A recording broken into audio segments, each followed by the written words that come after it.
Olá, a partir desse vídeo estaremos comentando o quinto selo do Apocalipse, né? Capítulo 6, verso 9 de Apocalipse. Farei a leitura então aqui. Quando abriu-se o quinto selo, vi debaixo do altar a alma daqueles que tinham sido mortos por causa da palavra de Deus e por causa do testemunho de Jesus que sustentavam. Clamaram em grande voz, dizendo: Até quando, ó soberano Senhor, santo e verdadeiro, não julgas nem vingas o nosso sangue dos que habitam sobre a terra? Então, a cada um deles foi dada uma vestidura branca, e lhe disseram que repousasse ainda um pouco de tempo, até que se completasse o número dos seus conservos e seus irmãos que iam ser mortos, igualmente como eles foram. E temos um texto que a maioria das pessoas que vão defender a questão da imortalidade da alma vão fazer uso deste texto. E quando a gente se depara com o texto da palavra de Deus, existe duas formas da gente ser prejudicado pelo texto. Uma das formas é não conseguir extrair do texto a mensagem que Deus gostaria de transmitir para nós. A introdução do Apocalipse é sempre bom lembrar, né? Revelação de Jesus Cristo que Deus lhe deu para mostrar aos seus servos as coisas que em breve devem acontecer. Então é uma revelação de Deus. Quando a pessoa abre a palavra, faz a leitura, não conseguindo compreender a mensagem, ele está perdendo. Porque teria ali uma revelação de Deus para ele que não conseguiu cumprir com o seu objetivo, com o seu propósito, porque a pessoa não teve entendimento. Este é um prejuízo. Agora existe um outro prejuízo. Além da pessoa não conseguir extrair a mensagem correta, a mensagem de Deus para ele, a orientação de Deus para a sua vida, o conforto de Deus para a sua vida, ele ainda é possível que introduza na mente uma compreensão que não é a que o texto estava querendo transmitir. Então a pessoa pode perder duas vezes. Ela perde uma vez se ela não conseguir extrair do texto a mensagem de Deus para a sua vida. Então existe uma perda nisso. E ela vai perder uma segunda vez se, além de não conseguir extrair do texto a mensagem de Deus, ainda coloca na mente uma mensagem que não é a que o texto queria transmitir. Correndo aí grande chance de, em vez de Deus colocar na sua mente uma mensagem, o inimigo de Deus, Satanás, conseguir, fazendo uso da palavra de Deus, introduzir na sua mente uma mensagem que é dele, Satanás, e não de Deus. Então a gente tem que ter muito cuidado a fazer a leitura de um texto. Por isso vamos dedicar um certo tempo para compreendermos este quinto selo. Será que aqui temos realmente uma mensagem, um texto que está defendendo a ideia da imortalidade da alma? Trouxe aqui dois videozinhos, onde extraímos ali um pequeno trecho, onde pastores conhecidos aí da internet vão trazer comentários sobre este texto e seu posicionamento. Então convido você que assista esse videozinho que eu vou colocar com atenção e em seguida vou traçar sobre eles alguns comentários e você pode verificar se é ou não correto aquilo que eu vou comentar dentro daquilo que eles vão falar nos seus posicionamentos sobre este texto. Então assista aí e já retornamos. Aqui quero fazer só uma citação, por último, do livro de Apocalipse. Tem muitas outras passagens, meu tempo não dá. Apocalipse capítulo 6. João tem uma visão das almas dos que morreram. E o que é que eles estão dizendo? O quinto selo, Apocalipse capítulo 6, verso 9. Ao abrir-se o quinto selo, vi debaixo do altar as almas daqueles que tinham sido mortos por causa da palavra de Deus e por causa do testemunho que sustentava. Nessa visão que João teve, ele tem uma visão da glória, e ele vê lá na presença de Deus, diante do altar, as almas dos que morreram perseguidos pelo testemunho de Cristo. E muita gente tinha morrido na época de João por conta do Evangelho. João, inclusive, estava preso na ilha de Patmos, exatamente pela perseguição do Império Romano. Milhares de cristãos foram mortos pelo Império Romano. E João viu a alma deles lá na presença de Deus. E, verso 10, clamando em grande voz. Não estava dormindo, não.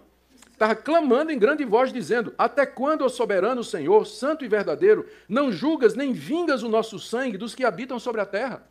Eles estavam perguntando a Deus, eles se lembravam que tinham sido mortos por conta de Cristo. E eles estavam dizendo a Deus: até quando o Senhor não vai nos vingar, vai fazer justiça contra esses ímpios que perseguem o teu povo, perseguiram o teu filho Jesus Cristo? E aí Deus responde: espera um pouquinho, porque ainda tem mais. Né? Diz, tem que se completar o nome daqueles que vão morrer. Tem muito mais mártires que vêm pela frente. Ora, isso foi há 2000 anos atrás. Imagina a quantidade de outras almas que foram acrescentadas a essas, aguardando e pedindo a Deus o juízo de Deus sobre esse mundo ímpio. Ou seja, é claro que quando a pessoa, biblicamente falando, é claro que quando a pessoa morre, ou ela vai para o paraíso na presença de Deus, está diante de Deus, ou ela já entra nesse estado de sofrimento que nós já vimos aqui. Em ambos os casos, elas estão conscientes. E você vai me perguntar, vai lembrar? Vai lembrar sim. Vai lembrar sim. Está claro aqui, tanto você vê aqui, essas almas dos que morreram eram crentes, se lembravam perfeitamente, não é, do que tinha acontecido antes. Ah, mas os meus entes queridos, como é que eu posso ser feliz no céu? Me lembrando dos meus filhos que foram para o inferno, meu marido que não era crente e tudo mais. A glória da presença de Deus e a felicidade lá na eternidade é tão grande que vai superar, vai colocar completamente sufocada qualquer lembrança que possa trazer qualquer tristeza. Então, isso aí a gente não se preocupa. Tivemos o pastor Augusto Nicodemos, bastante conhecido para quem acompanha os vídeos, as pregações que existem na internet. E por que ele cita esse texto de Apocalipse? Porque ele está numa sequência apresentando uma palestra onde ele vem falando sobre os erros do adventismo, né? Um deles é crer no sono da alma, né? Que o homem não tem uma alma, que ele é uma alma, que o homem é mortal e que na sua morte ele precisa da ressurreição para ter ciência das coisas novamente. Ele defende a imortalidade da alma e cita esse texto como uma das evidências que o homem é imortal, desconsiderando as implicações que surgem se literal fosse este texto, né?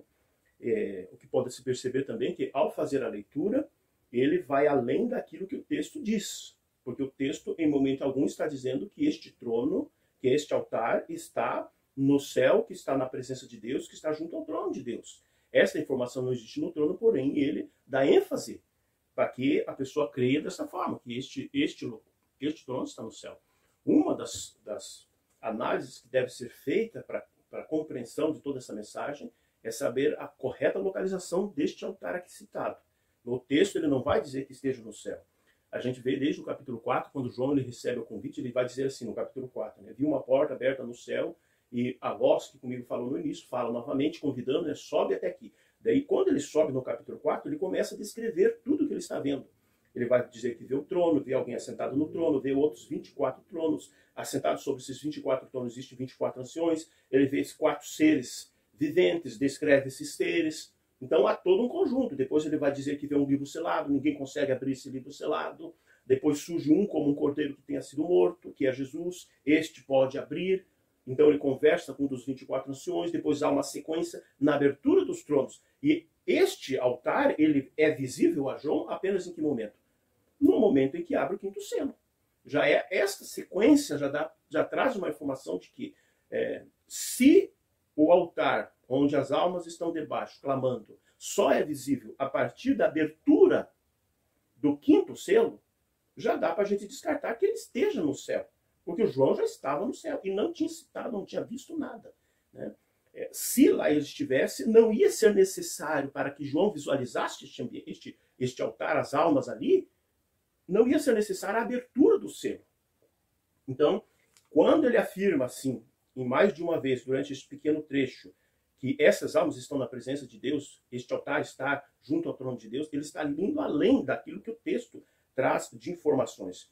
Depois ele vai dizer que essas almas estão ali desde o início da religião, do cristianismo, porque ele cita que já então fazem 2000 anos, e 2000 anos onde cada vez mais as pessoas vão morrendo e vão sendo colocadas lá. E é nítido que quando o texto fala aqui no verso 10, esta frase, até quando? Esta frase ela está carregada de insatisfação. Não é de contentamento, de alegria. Não é um cântico de louvor a Deus, é um questionamento. Apocalipse 12 vai falar que houve um conflito no céu, uma rebelião. Aqui, se tomarmos este texto como literal, aqui já podíamos ficar de orelha em pé pensando, aqui, indícios de um novo motim, de uma nova rebelião, porque temos criaturas de Deus que já estão supostamente no descanso, porém estão reclamando. Até quando? E veja que seria, como a interpretação do texto vai para um caminho bem louco, assim, bem, se literalizarmos aqui. Porque na fala dele mesmo, ele diz assim, quem morre e está salvo, vai para este lugar, debaixo do altar. Quem morre e está perdido, vai para o inferno já, para uma condenação, para um sofrimento. E agora, este que está salvo, se ele está aqui, é só ele pensar, bom, aquela pessoa vai viver no máximo depois de mim na terra alguns anos. Depois ela vai morrer, se não se converteu, vai para o inferno. Teria razão para questionar até quando, se assim fosse? Teria razão? É evidente que não. Não há lógica neste raciocínio. Ou será que ele quer mais do que isso? Qual seria o entendimento? Bom, depois ele vai terminar, porque alguém de muita experiência, que já falou centenas de vezes sobre esse tema, existe um questionamento que deve ser recorrente de quem ouve as palestras dele, que é dizer assim, mas será que o céu é um lugar assim de tanta paz, tanto contentamento, quando daí ele cria uma situação fictícia, né, em que uma família, uma pessoa se salva, no caso a esposa, o esposo que não era crente e os filhos, que eram rebeldes, estão tudo no inferno. Daí ele questiona, mas será que para essa pessoa vai ser realmente estar no céu, vai ser um momento de contentamento? Será que realmente não era melhor ele ficar no sono esperando a conclusão de tudo? Daí ele diz assim que a glória da presença de Deus faz qualquer tristeza pelos entes queridos, né, se calar.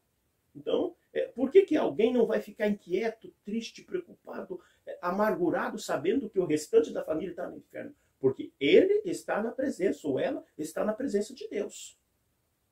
Então veja, e é conflitante esta declaração final que ele faz com o próprio texto bíblico. Porque o que ele está dizendo? Ele está dizendo assim, ó, tá bom, você se salvou, o restante da tua família está no inferno. Você não vai ficar assim triste, preocupado? Né? Puxa, estão lá no inferno sofrendo? Ele diz não. Por que não? Porque você está na glória da presença de Deus. Isso faz calar toda a tristeza que poderia, sufoca toda a tristeza que poderia haver no teu coração pelos seus familiares. Só que o texto não diz isso. O que o texto está dizendo? Aqui no texto, se nós formos tornar literal, nós temos aqui o início de um motim. É como se as almas estivessem gritando, queremos vingança, queremos vingança, queremos vingança. Até quando? Até quando? Você já usou essa expressão, até quando? Até quando é uma expressão que está carregada, você está pela tampa, você não aguenta mais. Alguém vai fazer um serviço para você, né, na tua casa, uma reforma, como assim, e não termina. Deus você chega e fala, mas até quando vai para você me entregar esse serviço?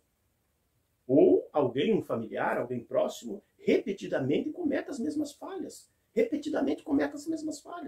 E você vai ficando ali, meu. E chega um dia você explode. Mas até quando você não vai mudar esse teu comportamento? Então a frase até quando já é alguém ali no limite. Então veja, eles mesmos vão usar alguns textos onde Paulo assim, fala assim que para mim é melhor morrer e estar com Cristo na tranquilidade. Imagina agora Paulo, ele é um mártir, né? Morreu decapitado ali. Agora chega lá no céu e se depara com essa situação. Será que Paulo faz coro com essas pessoas aqui? Será que ele também está gritando, mas até quando? Isso. Então, evidentemente que não dá para literalizar as palavras aqui deste texto. Nós vamos, como já disse, perder duas vezes. Vamos perder uma vez porque existe uma mensagem de Deus aqui contida. Daí eu desprezo essa mensagem e quero trazer um pensamento que o texto está defendendo a mortalidade da alma. Daí eu perco mais uma vez. E nunca é demais lembrarmos. Eclesiastes, nós vamos comentar no próximo vídeo mais detalhadamente, mas Eclesiastes ele diz literalmente assim, ó, na morte não há recompensa. Não há recompensa. Então pense, se alguém morre, e ao morrer ele já é destinado para condenação, para o fogo, para o inferno, ou ele é destinado para o céu, segundo a narrativa aqui do Nicodemos, para estar na presença de Deus. Isso não é uma recompensa? E a palavra já não disse, através de Salomão em Eclesiastes, que na morte não há recompensa? E é por isso que Paulo, escrevendo aos Tessalonicenses, ele diz assim, se você tiver alguém na sua família, alguém querido que morra, que venha a morrer, e a pessoa estava preparada, estava nos caminhos do Senhor, conforte a todos e traga conforto para o seu coração, através do quê? A certeza de que ele está debaixo do altar, na presença de Deus? Não! Você deve se confortar e confortar os demais com a certeza da ressurreição. Então é isso. O ensinamento bíblico é este. Na morte não tem recompensa. Porém, para Deus, ele é capaz de dar vida àqueles que morreram. Ele vai dizer em São João, né? Falando lá a respeito de Lázaro. São João 11. Quem crê em mim, ainda que morra, viverá. Para ele, a morte não é nada. Ele pode sim trazer. Na introdução aqui mesmo do Apocalipse, ele vai dizer, né? Estive morto e agora eu tenho a chave. A morte já não é mais uma dificuldade para aqueles que creem em mim. Então, qual é o ensinamento bíblico? Na morte não tem recompensa. Não vai nem para um lugar de tormento e nem para um lugar de descanso, de sossego na presença. Não vai. A palavra vai dizer, na morte não há recompensa. É o que diz. E morreu, acabou tudo? Não, porque Jesus fala em São João capítulo 11 que ele tem poder sobre a morte. Quem crê em mim, ainda que morra, viverás. E o apóstolo Paulo também ele diz, conforte e se conforte com a promessa da ressurreição.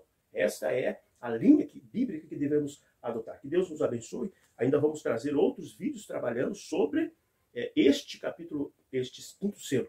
Iríamos desta vez usar 2 pequenos vídeos, mas vamos deixar o próximo para uma outra vez, para que este vídeo não fique muito longo.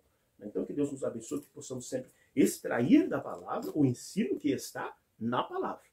Porque se não fizermos isso, perdemos 2 vezes. Perdemos a mensagem que Deus gostaria de transmitir a nós, ainda corremos o risco de introduzir na mente um ensino que vem de Satanás. E a questão sobre a morte é muito delicada, porque Satanás é o primeiro a defender essa ideia já no Éden. Certamente não morrerás. Mensagem satânica. Né? Então não introduza isso em sua mente, em nome de Jesus.